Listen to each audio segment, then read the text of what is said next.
স্মরণ সভায় সানি ববিকে ডাকলেনই না হেমা মালিনী। ঘরোয়া কোন্দল কি এবার আরো প্রকাশ্যে? পরিবারে কিন্তু একটা মারাত্মক অশান্তি শুরু হয়েছে, কারণ সম্পত্তির ভাগ বাটোয়ারা। কে কত টাকা পাবে? ধর্মেন্দ্রর পরিবারের যে অন্তর্কলহ তাকে ক্রমশ প্রকাশ্যে এনে দিচ্ছে। পরিবারের ভাঙন আরো স্পষ্ট। ধর্মেন্দ্রর পরিবার এখন প্রায় ছন্নছাড়া। একদিকে সম্পত্তির টানাপোড়েন আর অন্যদিকে স্মরণ সভা নিয়ে লড়াই। এবার স্মরণ সভায় সানি ববিকে ডাকলেনই না হেমা মালিনী। ঘরোয়া কোন্দল কি এবার আরো প্রকাশ্যে? জানতে দেখুন এই গোটা ভিডিও। ধর্মেন্দ্রর প্রয়াণ এখন এক রহস্যে ঘেরা। ঠিক কেন অনুরাগীরা তাকে শেষবার দেখতে পেলেন না, তার উত্তর এখনো মেলেনি। অন্যদিকে এই মুহূর্তে বলিউডের হিম্যানের দুই পরিবার তাদের নিজের মতো করে শ্রাদ্ধ বা স্মরণ সভার আয়োজন করছে। এই কথা তো সবাই জানেন, হেমা মালিনী ধর্মেন্দ্রর দ্বিতীয় স্ত্রী ছিলেন, কিন্তু তা সত্ত্বেও কোনোদিন স্বামীর নিজের বাড়িতে পা রাখা হয়নি তার। প্রথম স্ত্রীকে ডিভোর্স না দিয়েই হেমা মালিনীকে বিয়ে করেছিলেন ধর্মেন্দ্র। শোনা যায় ধর্মও পাল্টেছিলেন তিনি, এবং তারপরে এই বিয়ে হয়েছিল, যদিও এই নিয়ে কেউ কোনোদিনই তারা মুখ খোলেনি। এমনকি মৃত্যুর পর হিন্দু রীতি মেনেই শেষকৃত্য হয়েছে ধর্মেন্দ্রর। তবে স্ত্রীর মর্যাদা দিলেও শোনা যায় প্রথম স্ত্রী প্রকাশ কর এবং তার সন্তানদের ছেড়ে কোনোদিনই নাকি হেমা মালিনীর সঙ্গে স্থায়ীভাবে থাকেননি ধর্মেন্দ্র। মাঝে মধ্যে হেমার কাছে এসে থাকলেও আসলে তিনি থাকতেন তার পৈতৃক বাসভিটেতে, যেখানে কোনোদিন পা রাখাও হয়নি হেমার। এমনকি শেষ বয়সেও লোনাভালার ফার্ম হাউসে প্রকাশের সঙ্গেই থাকতেন ধর্মেন্দ্র। যদিও এই নিয়ে হেমা কখনো অভিযোগ করেননি। হেমা আজীবন জানিয়েছেন একসঙ্গে না থাকলেও ধর্মেন্দ্র কোনোদিন তার অযত্ন করেনি, ভালোবাসায় ভরিয়ে রেখেছিলেন প্রত্যেককে। হেমার সন্তানদের প্রতি দায়িত্ব, কর্তব্য, ভালোবাসার কোনো খামতি রাখেননি তিনি। কিন্তু এবার তাকে ঘিরে যা হচ্ছে তা কার্যত চোখে লাগার মতোই। যে মানুষটা আর নেই তাকে নিয়ে এভাবে অধিকারের দড়ি টানাটানি বড্ড খারাপ একটা বিষয়। মুম্বাই ফিল্ম ইন্ডাস্ট্রির তারকাদের নিয়ে কয়েকদিন আগে ধর্মেন্দ্রর লার্জার দ্যান লাইফ উদযাপনের জন্য স্মরণ সভার আয়োজন করেছিলেন সানি দেওল, ববি দেওলরা। তবে সেদিন বলিউডের সিংহভাগ সেলেবরা হাজির থাকলেও সেই স্মরণ সভায় দেখা গেল না হেমা মালিনীকে। পরে জানা যায় ওই দিনই হেমা নিজের বাড়িতে ঘরোয়া স্মরণ সভায় গীতা পাঠ, পুজো আচ্ছার আয়োজন করেছিলেন প্রয়াত স্বামীর নামে। এবার খবর যেটা জানা গেল, ধর্মেন্দ্রের জন্য দিল্লিতে আলাদা করে আরেকটি স্মরণ সভার আয়োজন করেছেন হেমা মালিনী, আর সেখানে ডাক পেলেন না ববি এবং সানি দেওল। আগামী 11 ডিসেম্বর নতুন দিল্লির জনপথের ডক্টর আম্বেদকর ইন্টারন্যাশনাল সেন্টারে আয়োজিত হতে চলা এই স্মরণ সভা, যেটা ধর্মেন্দ্রের দুই পরিবারের মধ্যে চলা ঠান্ডা লড়াইকেই আরো বাড়িয়ে তুলল। ধর্মেন্দ্রর প্রথম স্ত্রী প্রকাশ কর এবং তার ছেলে সানি দেওল এবং ববি দেওলের সঙ্গে 27 নভেম্বর যে প্রার্থনা সভার আয়োজন হয়েছিল, সেদিন একজন পণ্ডিতকে হেমা মালিনীর বাড়িতে যেতে দেখা যায়। এরপর মহিমা চৌধুরী, সুনিতা আহুজা এবং তার ছেলে যশবর্ধন সহ অনেক তারকাকেই সেদিন হেমা মালিনীর বাড়িতে যেতে দেখা যায়। এশা দেওয়ালের প্রাক্তন স্বামী ভরত তখতানিকেও প্রার্থনা সভায় হেমা মালিনীর বাড়ির বাইরে দেখা গিয়েছিল, আর তখন থেকেই জল্পনা শুরু হয়েছিল হেমার সানিদের অনুষ্ঠানে অনুপস্থিতি নিয়ে, এবং এই একই দিনে গীতা পাঠ নিয়েও চর্চা হতে শুরু করে।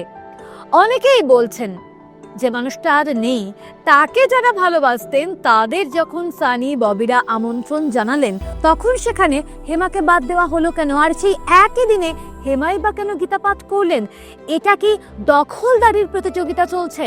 আবার যেহেতু হেমা তার স্বামীর প্রথম পক্ষের সন্তানদের আয়োজিত অনুষ্ঠানে ডাক পাননি, তাই কি তিনিও তার অনুষ্ঠানে নাম কেটে দিলেন সানি ববিদের? উল্লেখ্য, গত 23 ডিসেম্বর হরিদ্বারে ধর্মেন্দ্রের শ্রাদ্ধ কর্ম সেরে অস্থি বিসর্জন করেছেন সানি ববিরা। তবে সেখানেও হেমা কিংবা তার দুই কন্যাকে কিন্তু দেখা যায়নি, বরং ধর্মেন্দ্রের অস্থি বিসর্জনের প্রথা পালন করেছেন তার নাতি করণ দেওয়াল। এগুলো কি না করলেই নয়? নেটিজেনরা এমনই প্রশ্ন তুলছেন। বিয়ের পর থেকে দেওয়াল পরিবারে ব্রাত্য হেমা। অভিনেতার পাঞ্জাবের বাড়িতে ঢোকার অনুমতিটুকু ছিল না পর্যন্ত তার। হেমা মালিনীকে বিয়ের পর নাকি বাবার সঙ্গে রীতিমতো অশান্তিও করেছিলেন সানি দেওল। ধর্মেন্দ্রর জীবনে এই দুই সম্পর্ক ঘিরে ছিল দ্বন্দ্ব, জটিলতা, টানাপোড়েন, ছিল আবেগও। প্রথম স্ত্রী প্রকাশ করকে ত্যাগ করা যাবে না এমনই নাকি নিদান দিয়েছিলেন ধর্মেন্দ্রর মা। আর হেমা নিজেও জানিয়েছেন তিনি কারোর জীবনে অশান্তির কারণ হতে চান না, তার জন্য কেউ বিরক্ত হন সেটাও তিনি চাননি। অন্যদিকে ধর্মেন্দ্রও তার কর্তব্যে ছিলেন অবিচল। হেমা যখন তার দুই মেয়ে এশা এবং অহনার জন্ম দেন তখন তিনি নাকি একটা গোটা হাসপাতাল বুক করেছিলেন যাতে শান্তিতে সন্তানদের পৃথিবীতে আগমন হয়।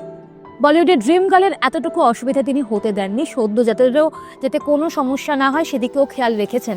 বেঁচে থাকলে 8ই ডিসেম্বর 90 বছরের জন্মদিন পালন করতেন তিনি।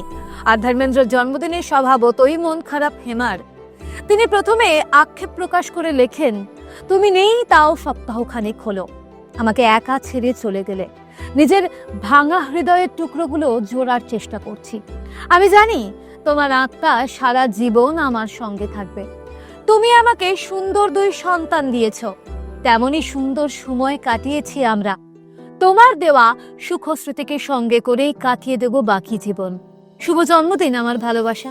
এই পোস্ট চোখ ভেজায় নেটিজেনদের। অন্যদিকে প্রকাশ অর্থাৎ ধর্মেন্দ্রের প্রথম স্ত্রীর লড়াইটাও কিন্তু নেহাতি কম নয়। সালটা 1954। যৌবনে পা দিয়েই মা বাবার কথায় গ্রামের মেয়ে প্রকাশ করকে বিয়ে করেন ধর্মেন্দ্র। তখনও তিনি বলিউডের নায়ক হয়ে ওঠেননি। আর সেই স্ত্রীকে ছেড়েই মুম্বাইয়ে পাড়ি দেন ধর্মেন্দ্র। অভিনেতা হয়ে ওঠার কঠিন লড়াই, স্ট্রাগল, এই সবটাই প্রকাশকে নিয়ে পেরিয়েছিলেন তিনি। আর তাই হেমা জীবনে আসার পরেও প্রকাশকে ছেড়ে তিনি বেরিয়ে আসেননি। বলাই বাহুল্য, স্বামীর এই দ্বিতীয় সম্পর্ক প্রকাশকর কখনোই মেনে নিতে পারেননি, আর মেনে নেওয়া যায়ও না। যদিও প্রকাশ কখনো কোনো মন্তব্য করতেন না, তবু তিনি যে স্বামীর প্রেমিকা হেমাকে পছন্দ করতেন না তা স্পষ্ট ছিল। তবে তারা দুজন কখনো মুখোমুখি হননি। ধর্মেন্দ্রের প্রয়াণের বেশ কিছুদিন আগে এক পুরনো সাক্ষাৎকার যেখানে দেখা গিয়েছিল প্রকাশ কৌর হেমা মালিনীর সঙ্গে তার সম্পর্ক নিয়ে মুখ খুলছেন। তিনি বলেছিলেন তিনি যদি হেমার জায়গায় থাকতেন তাহলে হেমা যা করেছেন তা কোনোদিনই করতেন না। একজন নারী হিসেবে তিনি হেমার অনুভূতি বুঝতে পারেন, কিন্তু তিনি ধর্মেন্দ্র স্ত্রী এবং সন্তানের মা হয়ে এই সম্পর্ককে কিভাবে মেনে নেবেন? তাই তিনি কোনোদিনও হেমাকে মানতে পারবেন না। আর তাই হয়তো এই দড়ি টানাটানি, এক পক্ষের অনুষ্ঠানে ব্রাত্য হয়ে যাচ্ছে আর একটা পক্ষ, আর তত প্রকাশ্যে আসছে ঘরের ভাঙন। জীবন শেষ হয়ে গেলেও অধিকারের লড়াই আসলে যে কখনো শেষ হয় না তা ধর্মেন্দ্রর এই দুটো পরিবারের স্মরণ সভা বারবার করে প্রমাণ করে দিচ্ছে। একদিকে যখন সানি এবং ববি দেওয়ালদের আয়োজিত অনুষ্ঠানে কার্যত ব্রাত্য থেকেছেন হেমা, ব্রাত্য থেকেছেন দুই বোন এশারা, তা নিয়েও যেমন চর্চা হয়েছে। আবার এর পাশাপাশি হেমার পক্ষ থেকে যে স্মরণ সভার আয়োজন করা হলো সেখানেও কিন্তু ডাক পেলেন না ধর্মেন্দ্রর প্রথম পক্ষের সন্তানরা। কিছুদিন আগেই আমরা আপনাদেরকে জানিয়েছিলাম যে ধর্মেন্দ্রর পরিবারে কিন্তু একটা মারাত্মক অশান্তি শুরু হয়েছে, কারণ সম্পত্তির ভাগ বাটোয়ারা, কে কত টাকা পাবে। জানা যাচ্ছে যে হেমা মালিনী নাকি ধর্মেন্দ্রর এই বিপুল সম্পত্তির কানাকড়িও পাবেন না, তা নিয়েও যথেষ্ট জলঘোলা হয়েছে।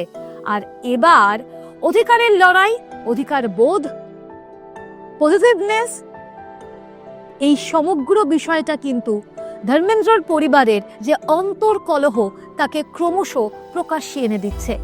যে মানুষটা বলিউডকে এত কিছু দিয়েছেন তার পরিবার সম্পর্কে এহেন আলোচনা বা তার পরিবারের ভেতরের খবর এইভাবে বাইরে না এলেও চলতো। নেটিজেনদের অনেকেই কিন্তু এমনটাই বলছেন। আপনাদের কি মনে হয় জানাতে ভুলবেন না এই ভিডিওর কমেন্টে।